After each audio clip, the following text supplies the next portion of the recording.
À partir de 2021, Nikki Wilson commence à passer de plus en plus de temps dans l'est de la Thaïlande, sur la côte.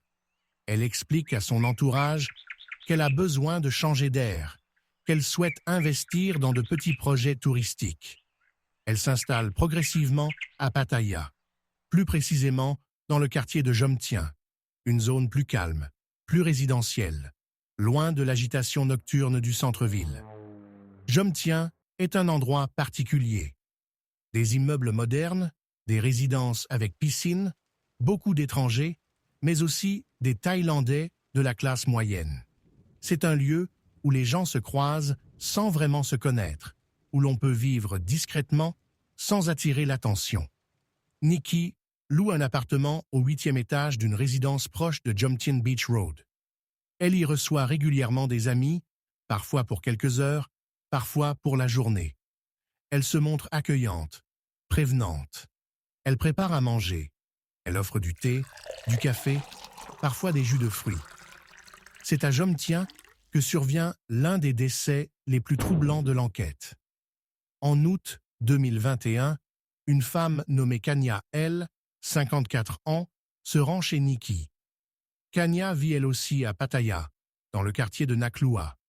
Elle a récemment vendu un terrain hérité de sa famille et a confié une partie de l'argent à Nikki, qui lui a promis un placement à court terme avec intérêt.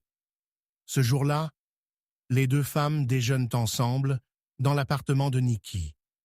Selon les images de vidéosurveillance de l'immeuble, Kanya arrive à 11h17.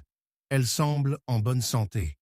Elle porte un sac à main, une bouteille d'eau et un dossier contenant des documents bancaires.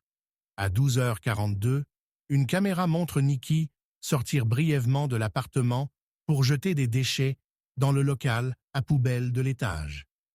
Elle revient moins de 2 minutes plus tard. À 13h05, un voisin entend un bruit sourd. Quelque chose qui tombe. Il n'intervient pas. À 13h28, Nikki appelle les secours. Elle explique que son amie se sent très mal, qu'elle ne respire presque plus. Lorsque les ambulanciers arrivent, Kanya est déjà morte.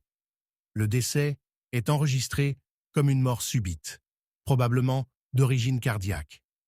Kanya avait plus de 50 ans. Elle était stressée. Le rapport médical ne signale rien d'anormal. Le corps est rapidement incinéré au crématorium de Wat Chai Mongkol, à Pattaya. Encore une fois, Nikki est irréprochable. Elle aide à organiser les funérailles. Elle participe aux prières. Elle remet même une enveloppe d'argent à la famille de la défunte. Personne ne se doute que, dans les jours qui suivent, Nikki transfère sur son propre compte bancaire une somme équivalente à 22 000 €, correspondant à un contrat privé signé avec Kanya quelques semaines plus tôt. Ce n'est qu'en 2023, lorsque l'enquête est relancée à Bangkok, que les policiers s'intéressent réellement à ce décès de Jomtien. Ils récupèrent les images de vidéosurveillance.